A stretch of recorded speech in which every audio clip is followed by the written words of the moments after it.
Assalamualaikum warahmatullahi wabarakatuh, Bapak dan Ibu, teman-teman semuanya, bagaimana kabarnya? Mudah-mudahan kita selalu diberikan keberkahan, kesehatan, dan juga kelancaran dalam menjalani aktivitas kita. Pada kesempatan kali ini saya akan berbagi terkait dengan mekanisme seleksi guru ASN P3K tahun 2022 yang disampaikan pada tanggal 9 Juni tahun 2022. Nah, di sini fix ya, teman-teman semuanya fix bahwa pelamar prioritas 1 langsung menempati formasi, artinya tidak ada tes lagi teman-teman semuanya nih. Kemudian pelamar prioritas 2 dan 3 tanpa tes CAT UNBK tapi dengan kesesuaian dan observasi. Ya, nanti seperti apa nanti akan saya jelaskan. Kemudian pelamar umum ini wajib mengikuti tes CAT UNBK ya, pelamar umum. Kemudian seperti apa tes kesesuaian dan observasi bagi pelamar prioritas 2 dan 3? Nah, silakan Bapak dan Ibu teman-teman semuanya silakan Bapak dan Ibu teman-teman semuanya simak video ini sampai selesai. Saya akan membahas terkait dengan semua mulai dari P1, P2, P3 dan pelamar umum. Bagi Bapak dan Ibu dan teman-teman semua yang belum subscribe, silakan subscribe dulu, kemudian like dan sampaikan apa yang akan disampaikan di kolom komentar. Kemudian di sini terdapat 3 jenis mekanisme seleksi guru ASN P3K di tahun 2022. Silakan simak teman-teman semuanya. Berdasarkan formasi tersedia di daerah ya, berdasarkan formasi tersedia di daerah. Yang pertama adalah ini untuk prioritas 1 ya. Yang pertama, penempatan lulus passing grade. Nah, ini adalah yang prioritas pertama ya. Jadi yang tenaga honor K2, guru ASN di sekolah negeri, guru swasta dan yang lulusan PPG yang tahun kemarin lulus passing grade, maka mekanismenya adalah langsung penempatan. Penempatan individu yang telah lulus dari ambang batas pada seleksi tahun 2021 di tempat tugasnya masing-masing atau di satuan pendidikan yang membutuhkan. Jadi skemanya ini adalah teman-teman semuanya penempatannya di sekolah masing-masing. Artinya di sekolah induk teman-teman semuanya apabila ada formasi ya. Tapi nanti akan diatur oleh sistem tentunya oleh Kemendikbudristek seperti apa sistemnya. Nanti di video selanjutnya.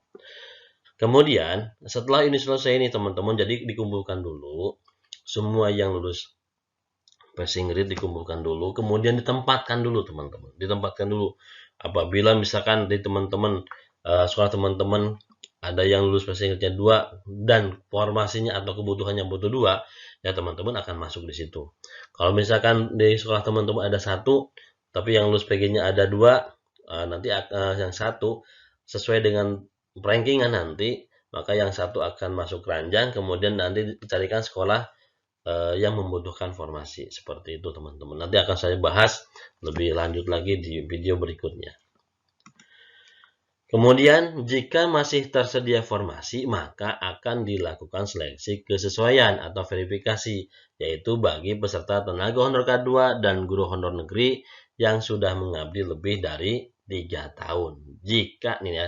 Jika masih tersedia formasi ya. Seleksi dilakukan dengan mempertimbangkan dimensi kompetensi profesional, pedagogik, sosial, dan kepribadian. Seperti apa nanti akan saya bahas lebih rinci ya. Nah ini jika ada formasi maka akan dilakukan seleksi tahap kedua, yaitu bagi tenaga honor K2 dan guru honor negeri yang mengabdi lebih dari 3 tahun. Kalau yang ini semua yang sudah lulus passing grade. Jadi teman-teman kalau sudah merasa lulus passing grade aman di sini ya teman-teman semua ya, langsung penempatan teman-teman nanti. Kemudian jika masih ada formasi juga maka akan dilanjutkan dengan seleksi yang ketiga yaitu tes. Ini bagi guru honor negeri yang mengabdi kurang dari 3 tahun yang terdaftar pada Dapodik, lulusan PPG, dan guru honor swasta yang terdaftar di Dapodik. Nah ini, jadi ini akan melakukan tes CAT UNBK ya, seperti teman-teman yang tahun 2021 lakukan. Nah nanti ini kemudian, nah ini yang pertama mekanisme penempatan guru lulus passing grade tahun 2021. Nah ini kita bahas sekarang yang passing grade dulu ya, yang tahap 1 nih. Diketahui bahwa 193.000 guru yang telah memenuhi nilai ambang batas pada seleksi P3K guru tahun 2021 ditempatkan di satuan pendidikan berdasarkan kebutuhan dan kuota yang tersedia daerah tanpa mengikuti ujian kembali ya. Yang pertama, ditempatkan di satuan pendidikan ya berdasarkan kebutuhan dan kuota yang tersedia di daerah tanpa mengikuti ujian kembali. Nah, ini ya, tanpa mengikuti ujian kembali gitu ya. Jadi fix teman-teman tanpa tes langsung nanti akan ditempatkan ya, akan ditempatkan. Kemudian yang keduanya, individu ditempatkan di tempat tugas masing-masing nih teman-teman ya. Di tempat tugas masing-masing sepanjang kebutuhan tersedia. Nanti teman-teman silakan saja dihitung, dilihat. Guru masih ada nggak, masih kurang nggak gurunya, seperti itu ya. Nah, tapi nanti ini akan diatur oleh sistem, bagi yang lulus mesin ini akan jelas ditempatkan ya.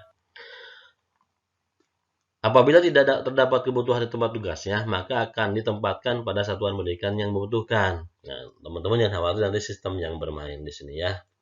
Teman-teman nanti tinggal ditempatkan di mana sesuai dengan formasi yang dibutuhkan. Tentunya ini Kemendikbudristek pun bijak ya menempatkan teman-teman di mana. Kemudian yang ketiga adalah prioritas penempatan dilakukan berdasarkan urutan kategori pelamar. Tadi kan disebutkan bahwa yang lulus passing grade ini kan ada tenaga honor K2, honor negeri, lulusan PPG, dan swasta. Yang pertama K2 dulu nih akan dikumpulkan ya. Yang pertama ini K2 dulu dikumpulkan ya, ditempatkan dulu. Setelah ditempatkan selesai, yang K2-nya sudah selesai, sudah habis, artinya K2-nya akan dihabiskan, diselesaikan.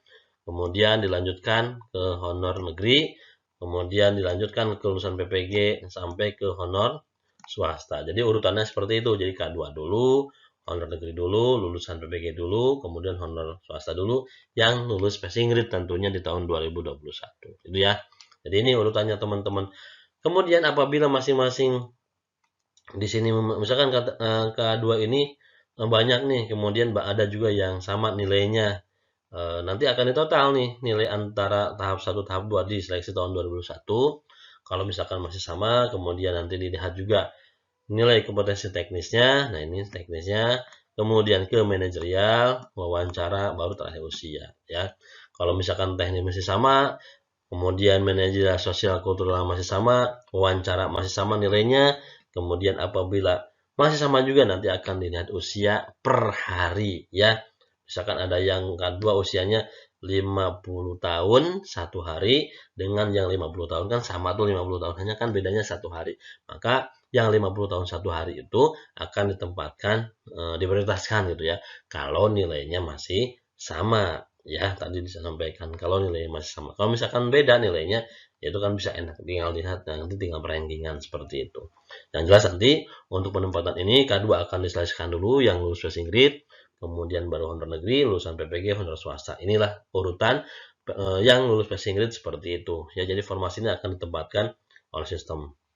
Kemudian jika masih ada formasi, maka akan dilaksanakan tahap 2, yaitu yang kedua, yaitu mekanisme seleksi kesesuaian verifikasi bagi pelamar tenaga honor K2 yang belum lulus passing grade dan juga guru honor sekolah negeri minimal 3 tahun, ini juga yang belum lulus passing grade tapi terdaftar di Dapodik. Meskipun teman-teman mengajarnya sudah lama tapi di Dapodiknya terdaftarnya hanya kemarin, hanya 2 tahun, itu tidak diakui ya. Ingat ya, hanya guru yang terdaftar di Dapodik. Kalau guru yang tidak terdaftar di Dapodik itu tidak akan bisa mengikuti ya tes P3K tahun ini. Semuanya harus terdaftar di Dapodik ya. Yang pertama nih, satu seleksi kesesuaian verifikasi dilaksanakan apabila masih tersedia kuota formasi setelah penempatan bagi guru yang lulus passing grade. Jadi yang kuota ini kalau misalnya masih ada setelah passing grade ditempatkan di semua sekolah, kemudian masih ada formasinya, maka akan dilaksanakan tes kesesuaian ini, yaitu bagi tenaga honor K2 dan guru yang mengajar mengabdi 3 tahun di sekolah melalui Dapodik. Kemudian yang keduanya adalah pada seleksi ini dilakukan dengan menilai kesesuaian 4 dimensi ya. Ada kualifikasi akademik, ada kompetensi teknis, ada kinerja, kemudian ada pemeriksaan latar belakang. Kalau ini teman-teman semuanya, ini ijazah ya. Dilihatnya ijazah, kemudian sertifikat pendidik, teman-teman bisa mencocokkan di info GTK ya. Silakan teman-teman cocokkan. Mulai dari kan di situ ada masa kerja, ada ijazah juga ya, cek lagi. Kemudian kalau misalkan kompetensi teknis ini ya, berarti di sini nanti teman-teman juga akan dicek, dites oleh sistem nanti. Yang jelas teman-teman nanti akan disiapkan instrumen tesnya seperti apa. Yang jelas tidak akan memberatkan teman-teman semua ya. Mulai kompetensi teknis, kinerja, dan pemeriksaan latar belakang. Ini perundungan, kekerasan seksual, nafsu dan sebagainya. Nah ini akan instrumennya sudah disediakan. Kan sekarang masih rakor nih. Nah setelah rakor nanti akan disiapkan instrumen untuk teman-teman yang termasuk kategori K2 dan mengajar lebih atau mengabdi lebih dari 3 tahun di sekolah melalui Dapodik ya. Nanti akan disiapkan instrumennya seperti apa. Tapi tidak akan memberatkan teman-teman semuanya karena teman-teman ini merupakan sudah masuk menjadi prioritas ya. Kemudian kalau misalkan masih ada formasi, maka akan dibuka seleksi selanjutnya. Nah, seleksi selanjutnya ini merupakan tes bagi pelamar umum. Nah, ini sama seperti teman-teman yang kemarin. Pesertanya adalah ini ya.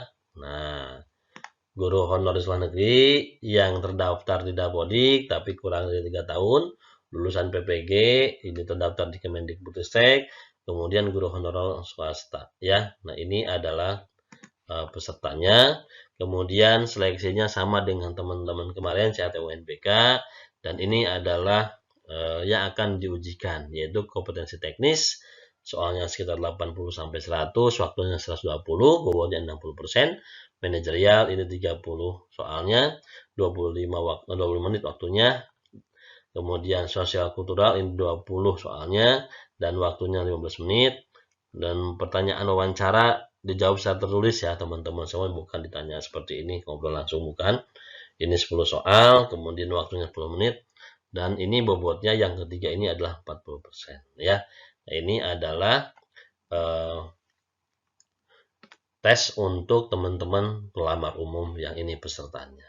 Yang jelas mudah-mudahan teman-teman semuanya lulus dan menempati dan mendapatkan SK ASN P3K di tahun 2022 ini, baik yang lulus passing grade prioritas 1, kemudian prioritas 2, K2, prioritas 3 bagi guru yang mengajar lebih dari 3 tahun, dan pelamar umum pun mendapat formasi di P3K tahun 2022 ini ya. Terima kasih, hanya itu yang bisa saya sampaikan. Sekali lagi yang belum subscribe silakan subscribe, kemudian like, kemudian sampaikan apa yang akan disampaikan di kolom komentar. Terima kasih, sukses semuanya. Wassalamualaikum warahmatullahi wabarakatuh.